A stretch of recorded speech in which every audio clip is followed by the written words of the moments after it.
Prayers for Pandrogeny and Breaking Sex. In the beginning, all were perfect. The first man was the first woman. The first woman was the first man,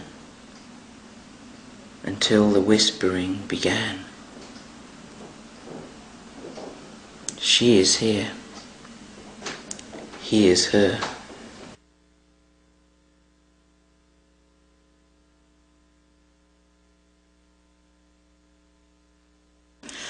DNA is an evolutionary parasite, and our bodies are merely the host environment in a symbiotic relationship with it. Our species replicates as much to perpetuate DNA as to perpetuate the species. Hence, one playful linguistic Briar-Peorage slogan, DNA, A-N-D. In fact, we see the I of our consciousness as a fictional assembly or collage that resides in the environment of the body. One of the central themes of our work is the malleability of physical and behavioral identity. The body is used by the mind as a logo for the self before we are able to speak language. It is almost a holographic doll, constructed by outside expectations even before our body is born. If a baby's gender is known early in a pregnancy, the embryo will to some extent hear and feel its parents' preconceptions. These hopes and expectations are far more complex than we imagine. Even the name we are assigned is another holographic program in the prophetic story of who we are to become. Our identity is fictional, written by parents, relatives, education, society.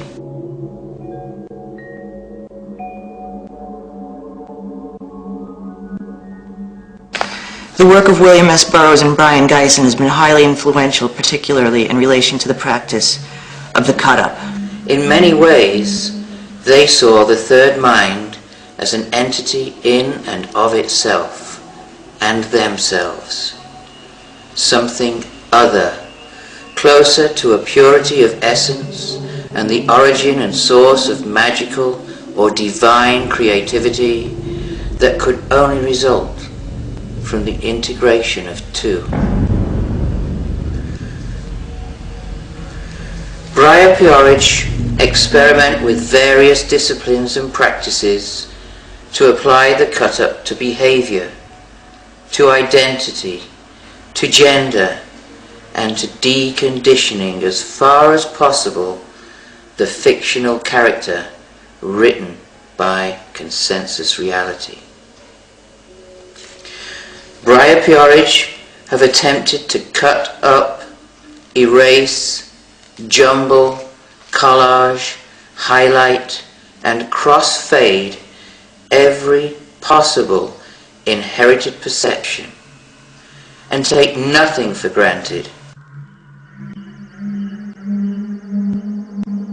Just as Burroughs and Geisen collaborated together, subsuming their separate works, individuality and ego, to a creative process by cutting up the word to produce a third mind, so, in our current practice, Briar-Peorage have applied the cut-up process and the third mind concept directly to a central concern, the fictional self, the unauthorized A-story of our lives so far.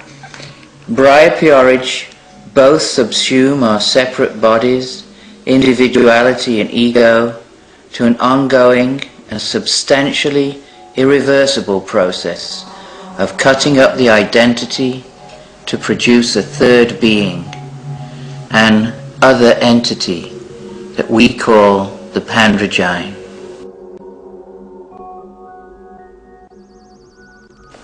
In general, for society, the body retains a certain sanctity. It is God-given, a gift that we should be happy with, and perhaps like a child at Christmas, show no signs of disappointment if, upon looking, we didn't get what we truly desired.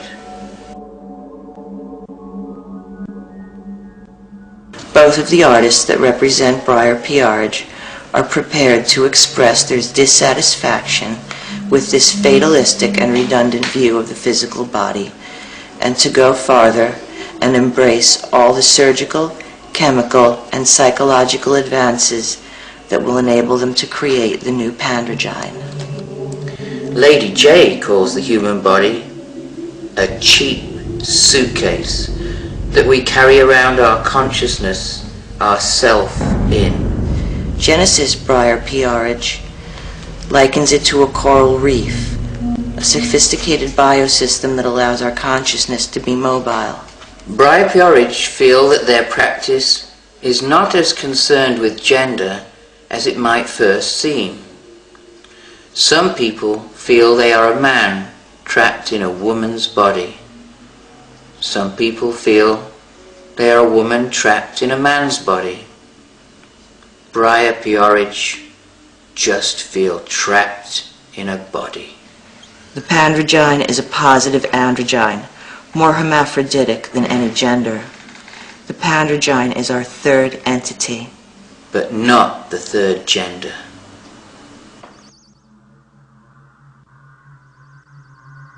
Essentially, though, we are committed to working towards the nearest we can to be looking the same by surgical procedures.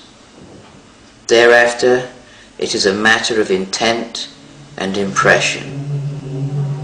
The idea and the total commitment to the idea, not the ideal, is our path. We are required over and over again by our process of cutting up our bodies to create a third, conceptually more precise body, to let go of a lifetime's attachment to the physical logo that we visualize automatically as the I in our internal dialogue with self. Briar Piarge are going as deeply as they can to rebuild in order to avoid our own unconscious and conscious preferences and aesthetics. We will leave how we look as the Pandrogeny as nearly as possible to random chance and various surgeons. As time progresses, we will have been through as many medical procedures as we feel illustrates our idea of Pandrogeny. This work is not just physical. We are also beginning slowly to explore the surprisingly profound effects of being lost so totally and lovingly in the mirror of another being. We are not trying to look our best or even look better. We were happy with our bodies as they were in terms of that. The practice of becoming two parts of one new being that exists more fully when we are physically together is our objective. Reunion of the fragmented self to create a self-determined identity is important to us. Another very important aspect of our practice is the expression of deeply romantic, chivalrous love. Briar Piarge love each other so much that they wish to surrender their bodies to that same place of serenity where their hearts already reside. We are but one.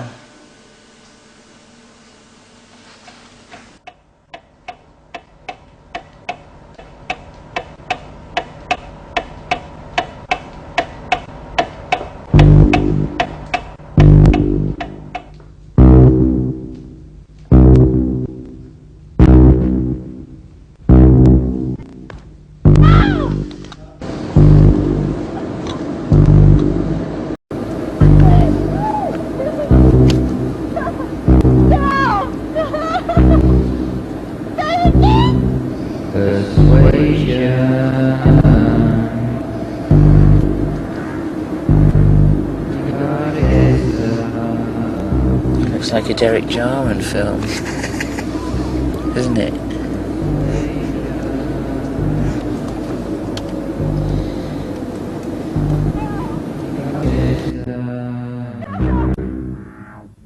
Prayers for Pandrogeny and Breaking Sex.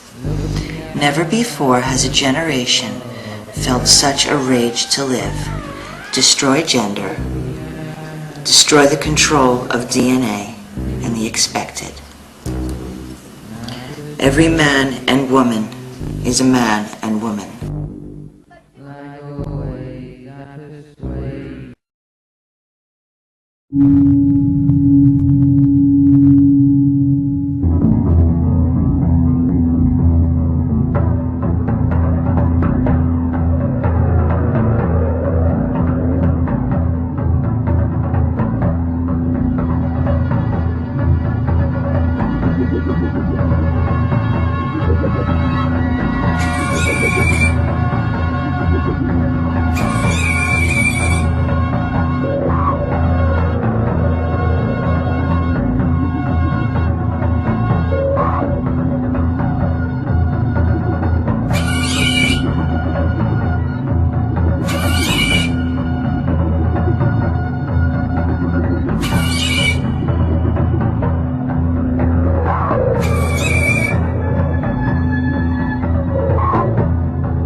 you